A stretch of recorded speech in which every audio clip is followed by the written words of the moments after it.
Se você quiser abrir a sua Bíblia, em Lucas 9, 23. Lucas 9, 23, nós vamos...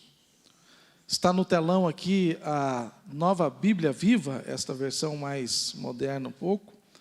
Eu vou ler tanto na revista atualizada, quanto nesta linguagem mais atualizada. Se você quiser ficar em pé em reverência à palavra do Senhor.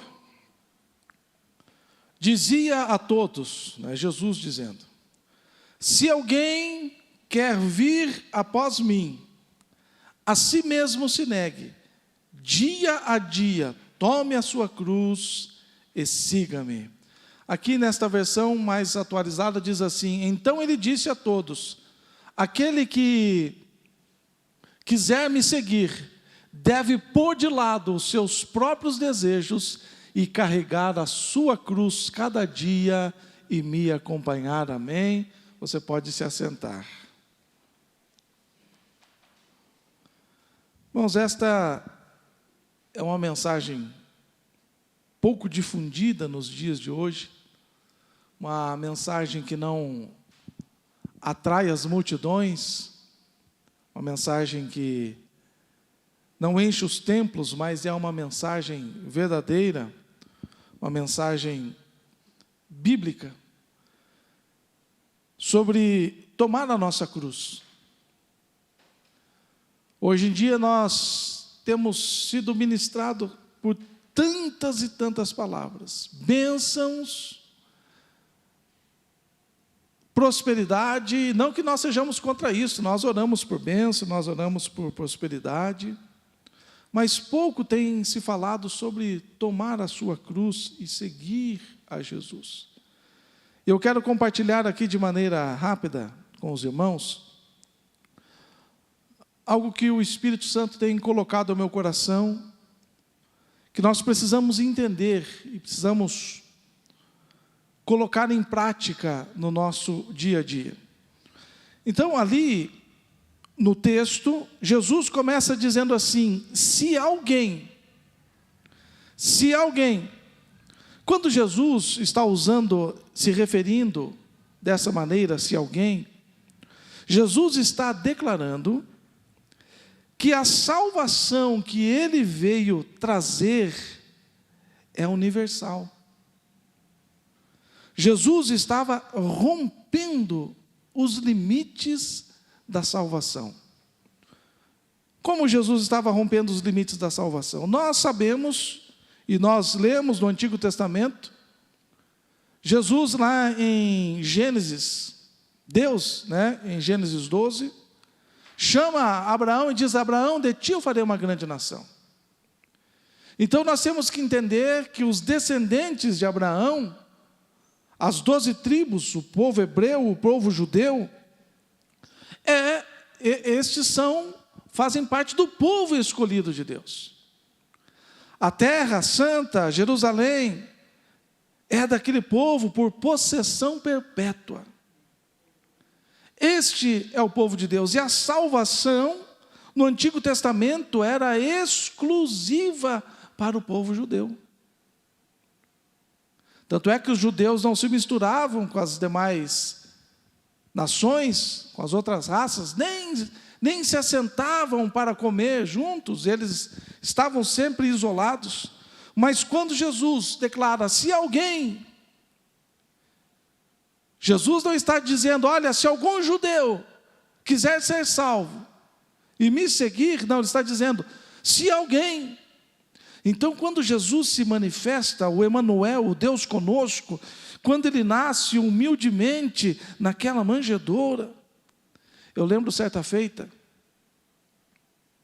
a pessoa chegou até a sair da igreja, uma irmã, porque o pastor Fausto pregou que Jesus havia nascido numa manjedoura, e ela ficou brava com o pastor Fausto, cercou o pastor Fausto ali na porta e disse: o meu Jesus não nasceu num lugar humilde assim, o meu Jesus não ia nascer no meio dos animais, não ia nascer numa manjedoura. E o pastor Fausto disse: pois é, então, o que fazemos com a Bíblia? Jesus foi desprezado. Certa feita, quando o pastor Fausto comprou aqui era, eu já estou nessa idade de dizer, né? Aqui era tudo mato. Só tinha um carreiro que passava a carroça aqui onde é a rua, na frente. O vizinho daqui tinha construído, outro vizinho ali tinha construído, e o pastor Fausto estava construindo a casa e ia construir a igreja. E ele foi aí nessa comissão que tinha na prefeitura para ver se liberava a construção de um templo aqui. E aqui uma região muito tradicional, né? Muito católica. Disse, não, o senhor não vai construir aqui, não. Se o senhor quiser, o senhor faça igual a igreja IPI lá do Itaqui. Constrói, não, mas se aqui era distante, imagine lá, né? O senhor compra uma chácara igual a outra presbiteriana e constrói lá. Então a comissão já estava a ponto de proibir a construção desse templo aqui. O pastor Fausto levantou e disse, olha, vocês estão fazendo com Jesus o que fizeram 2000 anos atrás. José foi de porta em porta, de hotel em hotel, de casa em casa, e ninguém não quer deixar no centro da cidade. E vocês dizem que são religiosos? Pois é, então construa lá, né? Então este Jesus que nasceu tão humildemente, a Bíblia diz que ele não tinha nem parecer nem formosura. Homem humilde que sabe o que é padecer. Então esse Jesus, quando ele nasceu de maneira tão simples, mas de maneira tão poderosa, porque a nossa cabecinha aqui não consegue compreender, mas Jesus era 100% homem e 100% Deus ao mesmo instante. Ao mesmo instante que ele chorava de tristeza, ele era poderoso para expulsar os demônios e para ressuscitar mortos. Então esse Jesus tão maravilhoso, ele se manifestou e disse assim, olha, eu vim aqui para que aqueles que não eram chamados de filhos, passassem a ser chamados de filhos. Ele já havia dito, olha, eu posso colocar aqueles que não são filhos sentados com o pai Abraão na mesa. Oh, louvado seja o nome do Senhor. Então agora está se cumprindo esta palavra. Jesus está dizendo, se alguém quiser vir após mim. Jesus estava rompendo os limites da salvação. Até então teria que ter o sangue hebreu correndo nas veias, para que pudesse alcançar a salvação. Agora Jesus está dizendo, se alguém, oh, louvado seja o nome do Senhor. Veja o que Paulo diz em Romanos 1,16, não estou envergonhado, estou lendo na nova Bíblia Viva, né? Não estou envergonhado do Evangelho, a respeito de Cristo, porque é o poder de Deus para salvar todo aquele que crer. Esta mensagem, primeiramente, foi pregada só aos judeus, mas agora também pregada aos gregos. Oh, louvado seja o nome do Senhor. A salvação foi expandida, a salvação foi liberada para que outras raças, tribos, línguas e nações pudessem alcançar. É interessante que quando João tem a visão do Apocalipse, e ele está escrevendo o capítulo 7, versículo 9, ele faz uma declaração de algo que ele estava vendo no céu. Veja que coisa maravilhosa. Eu vi uma imensa multidão, grande demais para ser contada. Isso aqui são os salvos nos céus.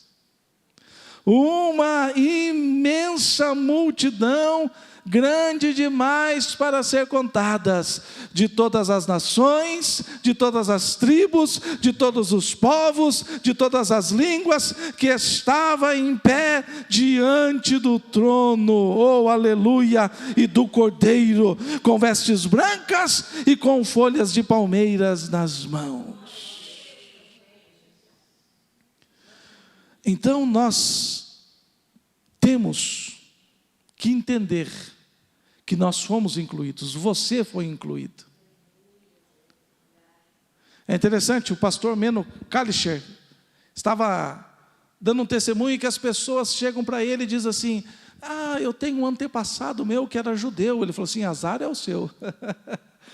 Ele disse assim: gente, entenda uma coisa, não precisa mais ser judeu para alcançar a salvação. O Senhor, o próprio Jesus disse: se alguém de qualquer raça, de qualquer tribo, de qualquer nação, de qualquer língua, crê que Ele é o Salvador, receberá a salvação. Louvado seja o nome do Senhor. Então não importa se você é japonês, se você é polonês, ucraniano, português, brasileiro, índio, sabe lá o que? De todas as nações, de todas as raças, de todas as tribos, de todas as línguas, o Senhor chamou para si um povo para a salvação. Era para a gente estar triste, aborrecido, dizendo: puxa, fomos desprezados por Deus. Ele só escolheu os judeus, e nós tivemos a infelicidade de nascer no Brasil, então nós jamais alcançaremos a salvação. Não, Jesus disse: se alguém, aleluia. Então Jesus está dizendo: se alguém quer vir. Então nós entendemos que quando Jesus está dizendo se alguém, Ele está dizendo os salvos, os eleitos, de todas as nações, de todas as raças, de todas as tribos, de todas as línguas. Agora Ele está dizendo, se alguém quer vir. O que Ele está ensinando quando Ele diz se alguém quer vir? Jesus está ensinando sobre a necessidade de posicionar-se, de tomar uma decisão. Você quer vir ou não quer vir? Você quer seguir ou não quer seguir? Nós precisamos nos posicionar. É isso que Jesus está dizendo, que nós devemos deixar de seguir o mundo e as suas propostas para segui-lo com suas exigências.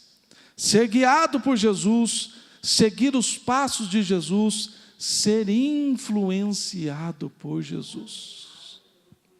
Se alguém quer vir. E minha pergunta: quem está influenciando a sua vida? Quem que está te influenciando? Está dizendo aqui que nós devemos tomar uma posição. Olha, eu sou crente, mas eu não vou abandonar isto. Eu sou crente, mas eu não vou abandonar esta prática. Eu sou crente, mas não vou abandonar este pecado. Eu sou crente, mas eu não vou abrir mão disto. Veja o que está escrito em João 12, 26. O que Jesus está dizendo? Se alguém quer me servir, que venha e me siga. Pois os meus servos devem estar onde eu estou. O prazer de Deus é que estejamos perto dEle. O prazer de Jesus é que estejamos perto dEle. O próprio Jesus fez uma promessa maravilhosa para mim e para você. Ele disse assim: na casa de meu Pai há muitas moradas. Se não fosse desse jeito, para que eu ia dizer? Eu estou indo, vou ajeitar tudo. E quando tudo estiver pronto e preparado, eu venho para buscá-los, para que aonde eu esteja, vocês também estejam. E agora Jesus está dizendo aqui: olha, aqueles que me servem devem estar aonde eu estou. A minha pergunta é: você ama estar perto de Jesus? Você ama servir a Jesus? Você ama ser influenciado por Jesus?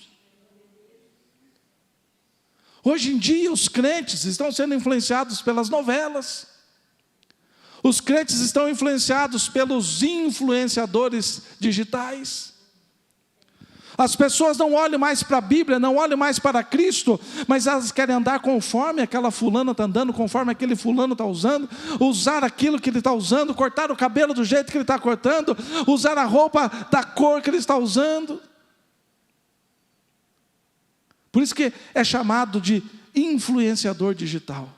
Ele vai para as redes sociais, vai para Instagram, Facebook, TikTok, Kawaii, tantas outras porcarias que existem por aí, e influencia, esses influenciadores influenciam as pessoas. Mas não é só no jeito de se vestir, de se portar, é como pensam, é como veem a vida. É como tratam o seu corpo, é como tratam a vida do mundo, é como estão deixando assim tão suave o pecado. Deixa eu dar um exemplo para você. Aquele que faleceu aí, o tal do Daniel Mastral, aquele nunca me enganou. Aquele camarada nunca foi convertido.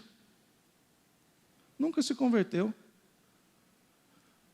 Ia para os podcasts aí só para falar mal de igreja, mal de pastor. E nos últimos dias, antes da morte dele, ele se juntou com aquele satanista que zombou quando o Bolsonaro perdeu lá, aquele todo tatuado. Agora os crentes que acharam que o Bolsonaro ia ganhar, não pode falar isso, não cai a live, né? Agora vão comer o pão que o diabo amassou. E os dois começaram assim, eu mostrei um dia um vídeo para a mãe, mostrei para a Denise, falei aqui, ó, o Daniel Mastral com esse cara aqui, ó, tá já preparando o outro para ficar no lugar dele. Foi o Daniel Mastral morrer, agora ele diz que é pastor e está fundando uma igreja para ele.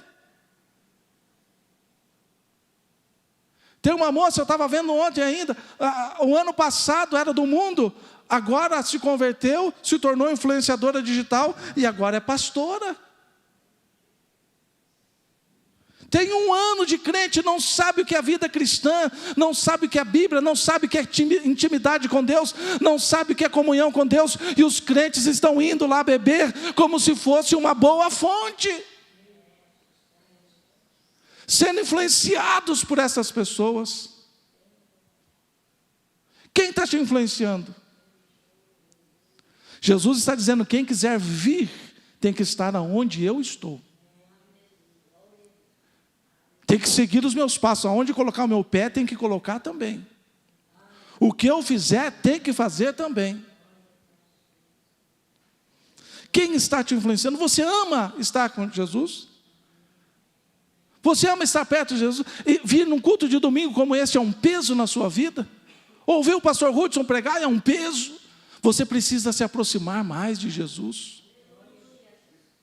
Dizer que é crente no seu ambiente de trabalho é um peso, você precisa se aproximar de Jesus.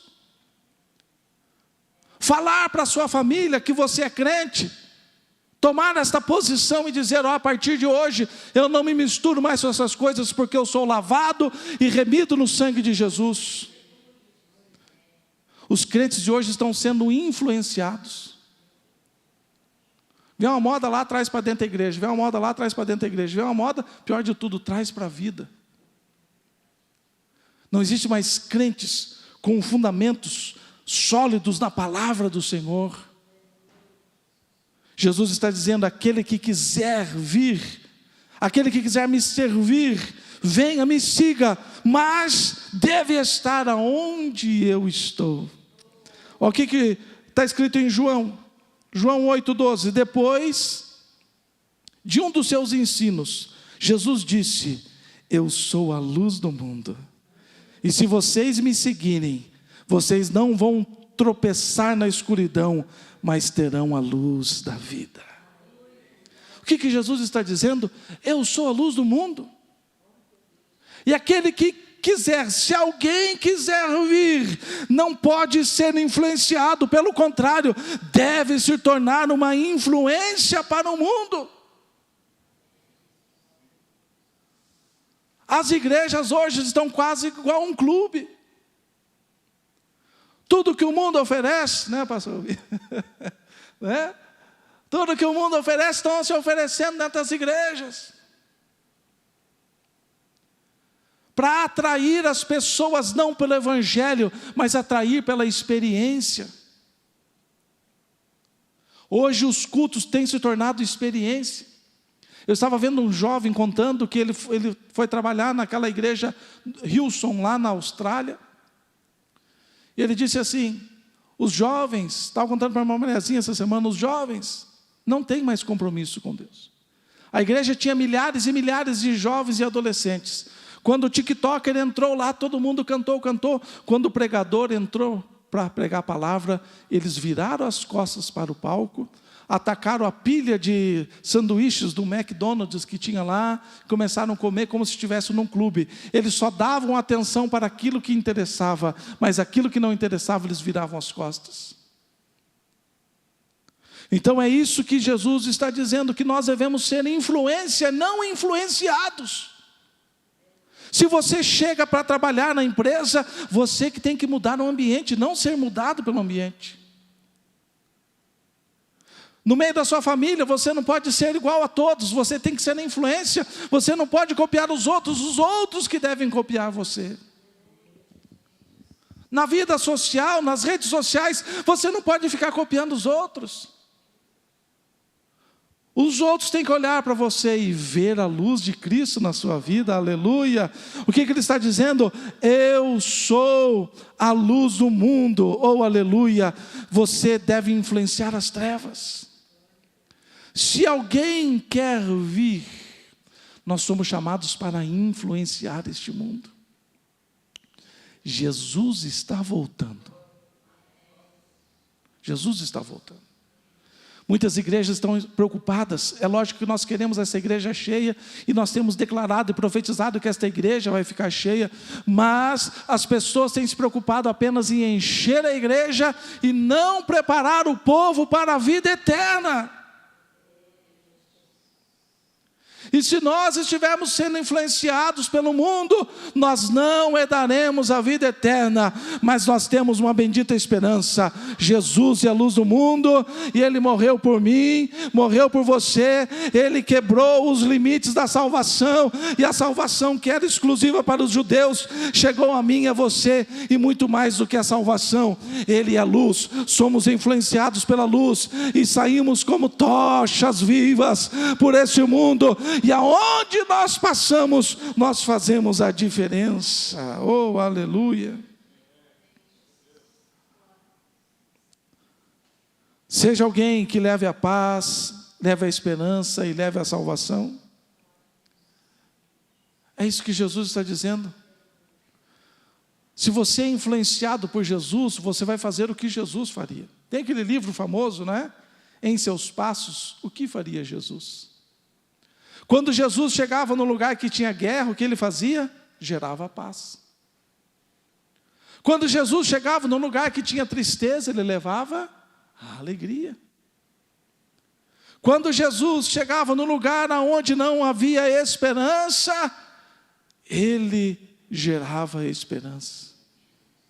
Quando Jesus chegava no ambiente onde havia perdição, ele levava a salvação. E eu e você temos que entender este convite de Jesus Cristo. Se alguém quer vir, então este alguém somos eu e você. E se nós estamos indo, se nós estamos seguindo, nós devemos ser influenciados por Jesus, para que um dia, quem dera, eu sempre penso, quem dera um dia eu chegue na condição de Paulo e dizendo, imitem a mim como eu imito a Cristo. Será que se eu falar para alguém me imitar hoje, essa pessoa estará imitando a Cristo? Será que eu estou levando paz? Será que eu estou levando esperança? Será que eu estou levando alegria? Será que eu estou levando salvação? Será que eu estou sendo uma testemunha verdadeira de Cristo? Se alguém quer vir após, veja que coisa maravilhosa. O que Jesus está nos ensinando com este após? Ele está dizendo, se alguém de qualquer raça, língua, tribo, povos ou nações, se quiser vir, tem que estar aonde estou e tem que ser influenciado por mim. Agora ele diz assim, se alguém quer vir após. O que ele está ensinando com isto? Está ensinando sobre as prioridades em nossa vida. Jesus disse, eu devo estar na frente. eu devo ser o primeiro. O que é primeiro na sua vida? Ou quem é primeiro na sua vida? É a pergunta que eu lhe faço. Em que posição Jesus Cristo está na sua vida? Na sua lista de prioridades, em que posição está Jesus? Hoje nós vivemos num mundo consumista, temos que trabalhar mais, nos esforçar mais, demanda mais tempo para as coisas deste mundo, e a prioridade, Jesus, em que posição está? Jesus disse, se alguém quiser vir, tem que estar atrás, porque eu sou o primeiro. Eu sou o primeiro. Deixa eu dar alguns exemplos práticos para você entender isso. O profeta Samuel estava na casa dele e Deus disse assim, ó Samuel, está chegando um rapaz aí, o nome dele é Saul, você vai ungí-lo aí como rei de Israel. E a Bíblia diz que ele foi ungido, o Espírito do Senhor veio sobre ele. A Bíblia diz que ele profetizou com os profetas, que ele começou bem. Ele começou bem o seu reinado, mas de repente, Deus já não era o primeiro na sua vida. O primeiro na sua vida era a sua fama diante do povo. Saul já não estava mais preocupado se Deus estava contente com ele, se Deus estava se agradando com o seu reinado, se Deus estava se agradando com as suas atitudes. Ele não estava preocupado se ele seria rejeitado ou não por Deus. A única preocupação que aquele homem tinha era estar bem diante do povo. Deus já não era mais o primeiro na sua vida. E eu fico impressionado, toda vez que eu leio o texto, eu fico impressionado. Samuel disse, espera 7 dias, eu vou chegar lá, a gente vai oferecer um sacrifício ao Senhor. Deu 7 dias, Samuel não apareceu, o que ele fez? Ofereceu o sacrifício. Quando ele acabou de oferecer o sacrifício, Samuel chega e diz assim, o que você fez, rapaz? Que besteira. Eu falei para você esperar. Mas o povo estava indo embora, o povo estava se dispersando, os soldados estavam impacientes. Eu falei para esperar 7 dias. E se você tivesse seguido as instruções, o Senhor teria confirmado o seu reinado. Mas porque você é desobediente, hoje Deus tira o reino das tuas mãos e coloca nas mãos de alguém que é melhor do que você. Não apenas o reinado, ele perdeu a unção e perdeu a presença do Espírito Santo. O que a Bíblia diz? Aonde o Espírito Santo veio, limpou a casa. E saindo, o Espírito que antes estava, ele vem, vendo a casa limpa, ele vai e volta e traz mais 7 Espíritos. Por isso que o camarada ficou todo perturbado. Mas o que me chama a atenção é que ele se joga nos pés do profeta, que chega a rasgar as vestes do profeta, mas ele não está clamando, ai, que Deus tenha misericórdia de mim, por favor, profeta, clame para que Deus dê mais uma chance só para mim. Não, ele cai aos pés do profeta, rasga a roupa do profeta e diz assim, faça alguma coisa para que eu fique bem diante do povo. O Espírito foi embora, não tem problema. A unção foi embora, não tem problema. O reinado não é mais teu, não tem problema. A única coisa que me interessa é ficar bem com o povo. Deus já não era mais o primeiro. Essas histórias estão na Bíblia não para ficar dando volume, para ter mais páginas, mais uma historinha, não. É para a gente olhar e ver aqueles que deram errado e o que eles fizeram errado, para que a gente não vá pelo mesmo caminho, porque a gente já sabe qual vai ser o final. Dou mais um exemplo. De um casal que não podia ter filhos, o anjo desceu e disse assim, olha, vocês vão ter um filho. Esse filho aí, vocês vão fazer o voto nazireu, e ele vai ser um juiz, vai libertar o meu povo. De repente nasceu Sansão. Sansão começou bem, era um bom juiz, mas de repente Deus já não era mais o primeiro na sua vida. Ser juiz já não era mais prioridade na sua vida. Ouvir a voz de Deus e obedecer a voz de Deus já não era mais prioridade. Agora a prioridade era satisfazer a si próprio. Deus não vai mandar eu que vou escolher com quem que eu vou casar. Você acha que Deus vai falar, Deus vai mandar na minha vida? Eu faço o que eu bem quiser dela. Eu escolho a minha esposa. Esses dias tinha aí um vídeo rodando aí. Se chegou para mim, porque está famoso, né? Que está rodando aí, que eu quase não vejo, mas chega lá. Até esqueci de ver quantas visualizações tinha. De uma mulher dizendo: larga a mão de ser besta, Deus não prepara casamento para ninguém. Vai nessa. Sua Sansoa, né? Destruindo vida de pessoas, destruindo lares, destruindo casamentos, fazendo com que pessoas tomem decisão sem consultar ao Senhor, dizendo: Deus não tem nada a ver com a sua vida, Deus não tem nada a ver com o seu casamento. Você que é espertão e espertona, você vai achar um bom marido pela sua própria condição. Vai nessa. Esses dias eu estava conversando com uma pessoa e ele me disse assim, essa pessoa me disse: fui avisado, Deus falou comigo para não casar com a dita cuja, mas a gente é jovem, sabe como é que é, e deu no que deu. Estou pagando um preço alto. Sansão tirou Deus e as decisões divinas de prioridade na sua vida. Deus já não era mais o primeiro. Agora Sansão, ele fazia o que ele queria, do jeito que ele queria, na hora que ele queria. E qual foi o final? Trabalhando como um animal, virando uma pedra de moinho, com os olhos furados. Porque Deus não era o primeiro. A Bíblia diz, o próprio Jesus disse: aquele que acha que está ganhando a sua vida vai perder, mas aquele que perder a sua vida por amor de mim e da minha obra, este verdadeiramente achou a sua vida. Deixa eu dar um exemplo para você entender isso na prática.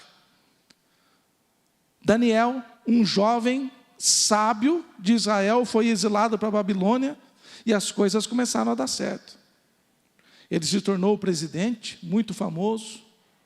O rei gostava dele. Ele era um dos 3 presidentes e o rei estava preparando para colocá-lo acima dos outros 2. E eles tramaram um jeito para destruir Daniel, mas não acharam uma pontinha para acusá-lo de alguma coisa. Então inventaram aquela lei que durante 30 dias só poderiam orar ao rei. E o que aconteceu? Quando Daniel ficou sabendo do edito, sabendo que aquele edito estava assinado e era um decreto sobre aquele povo, e ele foi então na sua casa com a janela fechada e disse: Senhor, me perdoa, mas eu não vou abrir a janela para orar, porque eu não sou louco, eu vou perder minha vida. A Bíblia diz que Daniel, como de costume, subiu no seu quarto com janelas viradas para o lado de Jerusalém, abriu as janelas e durante aquele dia, por 3 vezes, ele dobrou os seus joelhos, levantou as suas mãos e orou ao Deus do céu, dizendo: Senhor, eu não sei até quando vai a minha vida, mas não me interessa, se eu for lançado na cova dos leões, não tem problema, o Senhor é o primeiro na minha vida, eu não vou abrir mão do meu Deus por nada, por dinheiro, por posição, por nada. Ele abriu a janela e orou 3 vezes naquele dia. Isso é colocar Deus por primeiro. A preço da própria vida, ele disse: não importa se eu morrer, se eu for estraçalhado pelos leões, não importa, Deus é o primeiro na minha vida. Se eu estou governando, estou onde estou, porque o Espírito excelente está em mim. Porque o Espírito de Deus está me ensinando. Eu não faço nada por mim mesmo, não é a minha capacidade, não é a minha sabedoria. Deus é o primeiro na minha vida e continuará sendo o primeiro. Vamos para o Novo Testamento para a gente ter um exemplo de lá. O tal do Pedro, o apóstolo Pedro, um grande homem de Deus, poderoso em palavras e poderoso em obras. Foi preso, foi levado diante das autoridades do povo judeu, e eles falaram assim: nós vamos soltar vocês, mas nem um pio mais a respeito desse Jesus. Não queremos que vocês falem deste evangelho. Não queremos que vocês falem a respeito desse tal de Jesus. E Pedro diz assim: antes importa obedecer a Deus do que aos homens. Deus é o primeiro na minha vida. Deus é o primeiro na minha vida. Quando você coloca Deus por primeiro na sua vida, não importa o que você precisa abrir mão, Deus vai sempre trazer o melhor para você. As pessoas olham da perspectiva, do ponto de vista humano e natural, dizendo: mas se eu for seguir a Jesus, eu vou ter que abrir mão disso, abrir mão daquilo outro, não vou mais poder fazer isso, não vou poder mais frequentar tal ambiente. Grande perda. Não, o que o Senhor traz é muito maior. Daniel foi jogado na cova dos leões, mas antes que ele fosse lançado, o anjo do Senhor estava lá e fechou a boca dos leões. Quando você coloca Deus por primeiro na sua vida, pode se levantar contra você, podem tentar acusá-lo, podem levantar calúnias contra a sua vida, podem tentar matá-lo, podem tentar destruí-lo, podem tentar acabar com a sua família, podem tentar acabar com as suas finanças, pode se levantar do jeito que for. Se Deus for o primeiro na sua vida, é responsabilidade dele proteger aquilo que é dele, que está em você. Agora veja, Pedro está preso. A Bíblia diz que mãos e pés acorrentados, 4 guardas, mais 4 guardas, estava cheio de guarda. E o anjo chegou lá, as correntes caíram, os portões se abriram automaticamente. E quando Pedro se deu por conta, quando caiu em si, ele já estava livre na rua. Quando Deus é primeiro na sua vida, não há ninguém que possa prendê-lo. Não há ninguém que possa barrar o avanço, o teu progresso. Não há quem possa barrar aquilo que Deus quer fazer na sua vida. E através da sua vida, pode se levantar, pode tentar prender, pode tentar calar. Deus é responsável por trazer a libertação na sua vida, quando Ele é primeiro. Aleluia. Deus te elegeu para a salvação. Então se posicione. Seja influenciado por Jesus. Faça dele primeiro em tudo na sua vida. Seja você uma luz neste mundo. E viva as bênçãos que Deus preparou para você. E que você se torne influência para este mundo. Vamos ficar em pé.